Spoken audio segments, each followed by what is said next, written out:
เสืออาบตั้งไว้เป็นที่ไว้แด่ผู้สาแก่เทพดาทั้งหลายเอาไว้มือแล้วไว้มืออันก่อนสู่ผู้มานหลายมือสมวัดไล่วัดจ้าไล่เป็นพระเจ้าตนพิเศษเกียรติพิราชอาเรียวันหาที่ว่าไปคุณเท่าไรบายเอาข้าวกำนำมาเอาแรงเอาไรมาสั่งมาแห่งคนก็ข้าแห่ที่นำบุตรทั้งเห็นทั้งนั้นวันคาถาพันธะเมืองนี้อาจารย์เจ้านักข่าพายหลังว่าสาเขาผู้เจ้าก็เขาจะทุกทา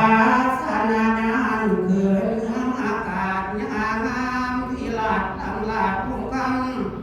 ดูดำน้ำผัดแผ่วหมดกีดเกี่ยวองค์พระหาแห่งไว้ตาแพงตาตาอาคาติก็จะติดอยู่ตาในกาลมนังเทวดาทั้งหลายหมายที่พระญาติต้องบ่ขาดน้ำขาดเที่ยวนาแง่กับพวกทั้งนั้นบานอินทาที่ไรข้าต้นยศจิงกาวาพันเตเจ้าผู้จนพิเศษมาจากประเทศที่ไรก็อาจารย์สาผู้ที่ปาพระเสือแล้วสมทีเจ้าก่อทำอินทาภาธานีหามบังเกิดด้วยศรัทธาคือว่าผู้ขาลาผู้ไรมีใจใส่ศรัทธา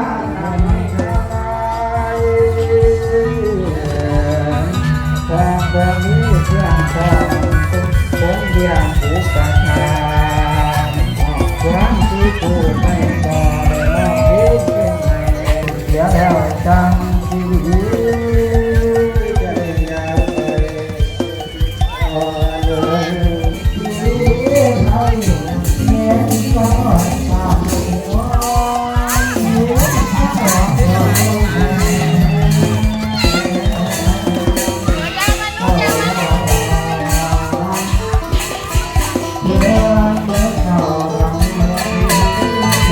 เ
บอกวิโรธาขอมา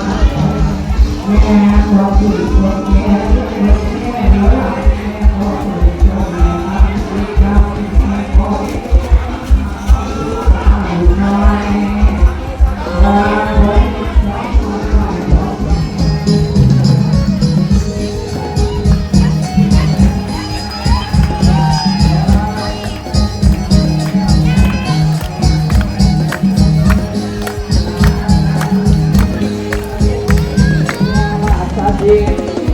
พวกน้องฮักว่าดีแม่นกเต่าอุกนกเต่าและสักตาจาปาดุตาหลายหลายที่ฟังอุกนกจากตาความมองหยอกเยาวหน้าเยาวปามีทั้งอุกนกตาหน้าที่เคยเรื่อและดังแส